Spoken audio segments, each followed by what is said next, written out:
The data preservation, access, and associated timelines element is used to describe where and when the scientific data associated with your research will be available. In this video, I'll go over what you should include in this element of a data management and sharing plan. Your scientific data can be preserved and made available using a variety of approaches.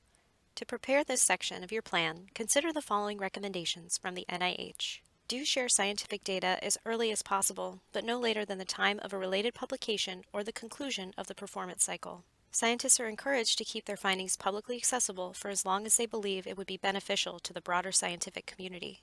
Investigators are urged to use an established repository. Established repositories include NIH-managed repositories and biomedical and generalist repositories supported by other organizations, both public and private. Please keep in mind that some data require extra preparation or safeguards before they can be shared, or can only be shared via controlled access. Data preservation. For this section, you must indicate where your scientific data and descriptive metadata will be stored. The expectation is that you will choose from among existing repositories. You can start by looking at the following available repository options. For research data generated with funds from funding opportunity announcements, check the FOA to see if it designates a repository for your data. Also take a look at the list of NIH-supported domain-specific repositories to see if there are specific options available for your NIH center or institute, your data type, or your discipline. For instance, depending on your research domain, there may be a domain-specific repository that you are expected to use. If your discipline does not have a domain-specific repository, there are also several generalist repository options available. Also keep in mind, you may need to choose more than one repository. For more information on choosing the appropriate repository for your research data, please see the NIH Data Management and Sharing Policy LibGuide and feel free to contact the library to set up an appointment with a librarian. For the data access section, you will need to describe how your data will be found and identified. For example, via persistent unique identifiers like a DOI, many repositories will issue these automatically.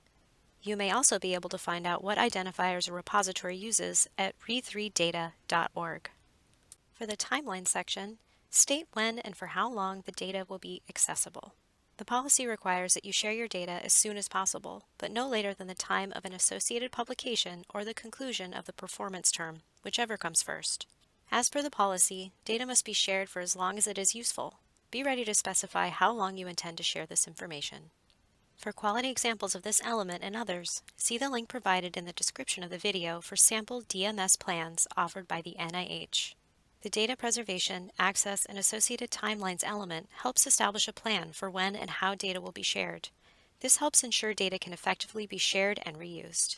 I hope this video was helpful. Feel free to visit any of our data management LibGuides or our video tutorials collection for more detailed information. You may also contact the OHSU Library Service Desk or make an appointment with a librarian.